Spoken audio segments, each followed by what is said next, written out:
Dr. Rodney Soto is one of the only doctors in the Gulf region treating people for symptoms related to toxic exposure. How do you explain what's happening here?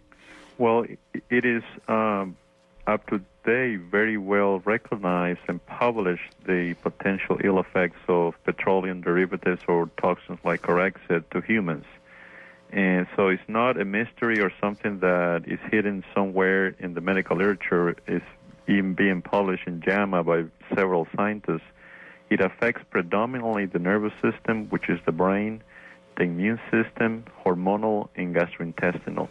That's what we're seeing, all of these symptoms that the stories repeat over and over again. I'm here that every day, my skin, infections, bleeding, the sore that is swollen, the lungs, their mental function and energy are impaired with repeated infections that are a consequence of the interaction of those toxins with the biological systems and the damage that creates on the function, on the DNA, and it creates a rather quicker deterioration of these systems that leads to all this variety of symptoms.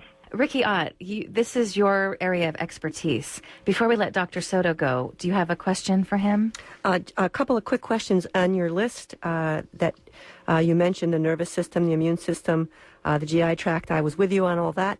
But respiratory, I think that's one of the main systems as well. Yeah, the respiratory gets affected very early because the body's trying to remove some of that. And it's not a target system for long term, but at the beginning it gets so affected, the lining of the mucosa gets so irritated. And so you're going to see very commonly flu-like symptoms, cough, persistent cough, pneumonias, and things like that.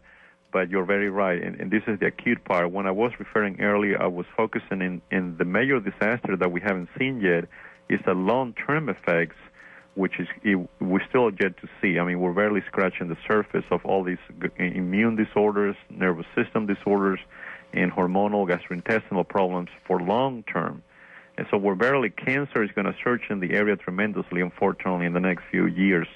The acute symptoms that are well known as well, respiratory, skin, and some even depression or energy because of their metabolic functions, you can see that very quickly, and that's what a lot of people is referring to. But I'm scared enough that we haven't seen yet the entire story here of the health effects. I'm in complete agreement.